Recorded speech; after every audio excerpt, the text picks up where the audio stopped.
Hello, welcome to When the Smoke Clears. I am the Recovery Plug. What's going on, everybody? Hope everybody's doing great today. I know that I am. You know how I like to always get my video podcast. I always started with a moment of silence, followed by the serenity prayer for the addict who still suffers. So if you would, please join me in a moment of silence. God, grant me the serenity to accept the things I cannot change, courage to change the things I can, the wisdom to know the difference. Alrighty, well, let's get started. Man, how's it going, everybody?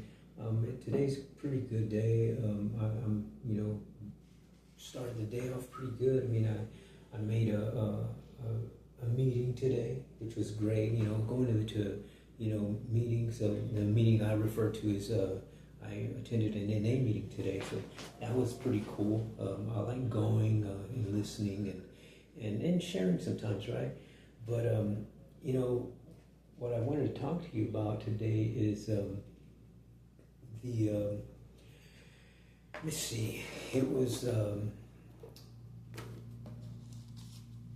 it's a form of we've been on the subject of meditating in different ways and that sort of thing. I've been kind of talking about that, and mainly because I've been reading a lot of literature here lately. The last couple of books were part of had to do a lot with meditating, and I think that it's pretty. Okay, sorry about that. My cord got stuck on me. But anyway, so that's what I wanted to kind of get with you guys today and share a little bit of that. And let me take these things off. Yeah, and it's, communicating for me is, it's pretty dangerous in a sense, when it comes to, someone dealing with addiction or anger or PTSDs or any childhood traumatic experience. Communication for people who have gone through adversities like that, it can be crucial. You know what I mean? Because all you need is someone to say something to you that takes you back to that particular moment, right? And one of the things that I have, there's this thing called wise speech, and it's just being mindful of how you speak, maybe thinking about what you're going to say and the reaction that it's going to have. What kind of domino effect is it going to have on somebody? And I've had no idea, but I personally have been practicing wise speech, man, since I was a kid, and didn't even know it, until I started studying, literature of being mindful and enlightened and just, these different meditative states of mind. And I learn a lot through the Christianity books that I read, through the Buddhist books that I read, the Dharma books that I read, the Tao books that I read. So I read a bunch of literature like that, and being mindful of how you talk and communicate is crucial. And I'm going to give you an example. When I was a kid, I was little. I probably was in elementary school, right? I must have been 6, maybe 8 years old, something like that. And I can remember being so excited to tell my mom something. And, I just kept, how, I don't know, you probably, if you have kids or if you've been that kid to do this, where you're just nagging your mom or you're pulling on her shirt or whatever. And like, mom, like you're so excited to tell her this thing that's on your mind. And I know I was like that. Something had happened. I don't remember exactly what I was going to tell her, but I know that I was excited to share something with her. And I can remember my mom turning around and just scolded me, yelled at me. I don't know exactly what she said, but she yelled at me and kind of told me to get out of the way. And I could just remember the feeling I got from that. The feeling was so hurtful. I felt like I was just, this person that I look up to, this person that loves me, just pierced my heart. You know what I mean? I just felt so sad and defeated. And, I from that point, I could remember myself, I could remember telling myself, I'm never going to do that to somebody. I'm never going to do that to anyone. And it made me, from that point on, made me be conscious of what I say and how I say it. You know what I mean? It's weird, but that has happened. And still today, before I talk to people, before I say anything, I don't want to, I think about the consequences of what my words are going to have towards somebody. And,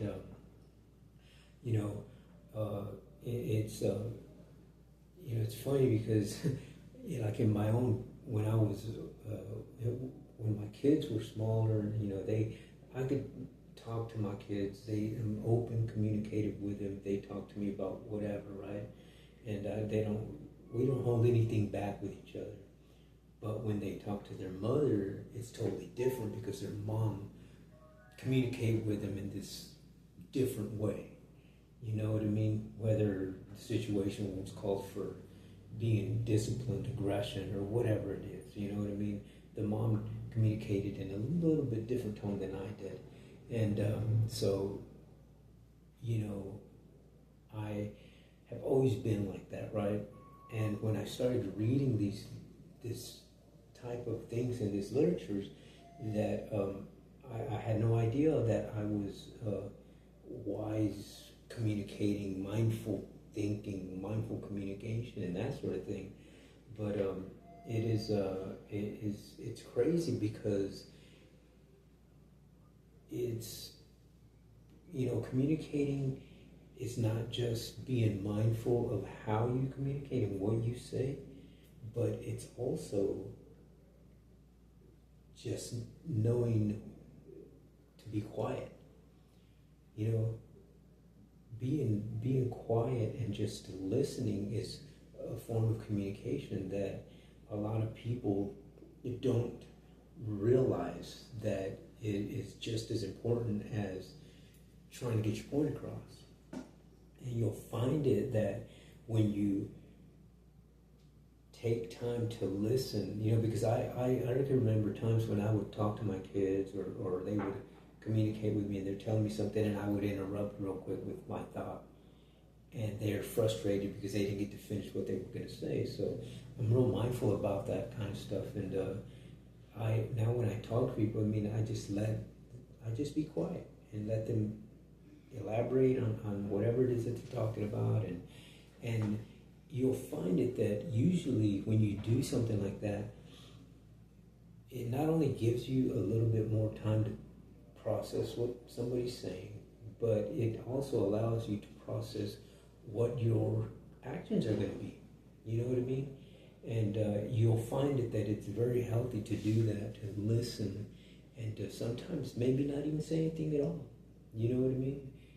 Communication is not only, talking, but it's also not talking. So it's a little, it's kind of different, in that sense, but it's wise, I guess, to not say things sometimes. You know what I mean? Sometimes, people say, "Oh man, I put my foot in my mouth."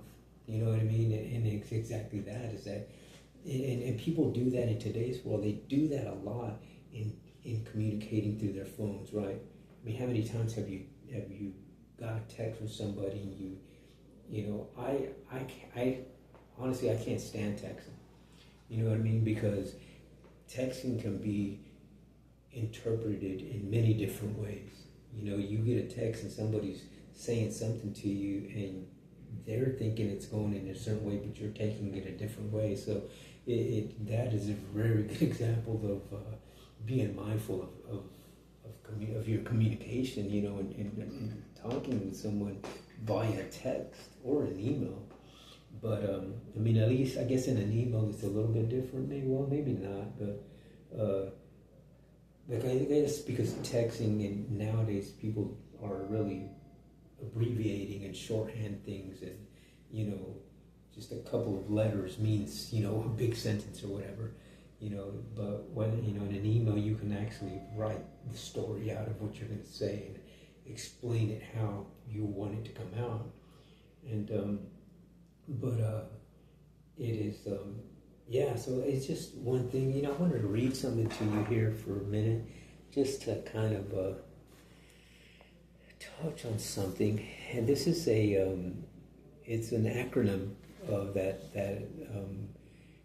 this meditation teacher wrote, and it's her name is Sylvia Brewstein, and she teaches this acronym, and it's called WAIT, WAIT. And what it stands for is, why am I talking? You know what I mean? And it's just as wise intention starts with some suggestions about restraints, so too, when addressing wise speech, the Buddha suggested that we refrain from false speech, tell the truth, that we refrain from divine speech. If you don't have something constructive or purposeful to say, don't say it. That we refrain from harsh speech, be kind and warm in words, that we refrain from harsh speech, be kind and warm in words and tone, and that we abstain from idle chatter, consider the necessity of timing of what you were talking about. Does it sound a lot like some of the lessons you might have been taught as a young child? I mean, that's another thing, is that, you know, the tone. Your tone is got very much it has a lot to do with how you're communicating with somebody, because a lot of people could sound sarcastic, but not really that, you know, that's not really what they're coming across as. That's just their attitude. You know what I mean? Some people have, because it's mindful to know that your attitude has a lot to do with how you're communicating with people. So if you're always in this negative thought process, if you're always this Debbie Downer, this, you know, person that has all these, you know, it's got nothing, everything's always negative about the person, well, then guess what? They're going to have that attitude, and their communication skills are going to be like they're coming off aggressive maybe, or not caring, and sort of, you know, that sort of thing. So it's yeah, I just, you know, think that taking time and be mindful of how you speak, basically, just think before you talk, you know what I mean? And you know, it just takes a few minutes, just like, okay, well, you know, well, how am I going to approach this? And if you find yourself getting irritated by what somebody's saying, then you can catch yourself and say, okay, well, you know what, not going to respond to this right away. What I'm just going to do is I'm going to sit here and stay still and just listen to everything they have to say. And at that moment, you can just find yourself meditating just while they're talking. You know what I mean? But it's just helpful, I find. And but you know, like I said, I had no idea that I was practicing wise speech, and in that it was a form of meditation. You know what I mean? And yeah, so you know, I just wanted to share that with you guys today. Maybe, you know, because I know that, you know, in one of these, in the meeting that I was at earlier today, you know, that was a thing that people were wondering, you know, they felt that they were getting help by hearing people's stories and how they communicated their stories. So apparently, you know, the way someone shared a story was helpful for somebody. And, you know, and that's a good thing, because I know that when I was sitting in that meeting today, there was a gentleman who spoke and shared his story, and he was like coming across like aggressive, kind of like getting after you in a sense, like, oh, these meetings help, but you have to get here, and you can't be lazy. But he was kind of like being aggressive about it, so I could tell that some of the newcomers that maybe this is their first or second time at a meeting kind of were like standoffish about sharing after that. So communicating how is being mindful. You know what I mean? And your tone can have a lot to do with it also, and your attitude. So just remember to be mindful of how you say things, and maybe think before think about what you're going to say before you say it, and what kind of effect it's going to have on somebody.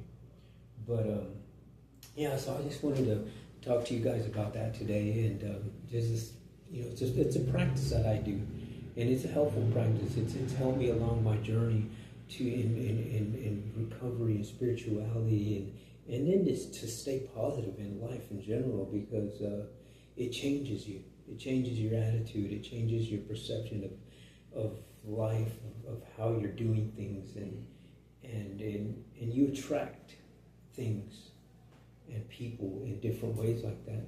Because if I'm communicating in this aggressive and negative manner, I'm not going to attract anything positive. You know what I mean? So it's great to practice that. But anyway, I guess that's going to be it for today's video. But at this time, Anna, if you guys would please give me a thumbs up, hit that bell, subscribe to my channel. Just know that when you do subscribe to my channel, all you got to do is tap that subscribe button. It doesn't cost you a thing.